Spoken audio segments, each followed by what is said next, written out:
விருதுநகர் மாவட்டம் சிவகாசியில் மதசார்பற்ற முற்போக்கு கூட்டணியின் காங்கிரஸ் வேட்பாளர் அசோகன் தீவிர வாக்கு சேகரிப்பில் ஈடுபட்டார்.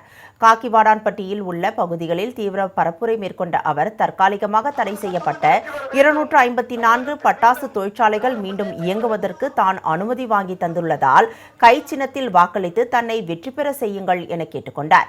அவருக்கு பொதுமக்கள் ஆரத்தி எடுத்து உற்சாக வரவேற்பு அளித்தனர்.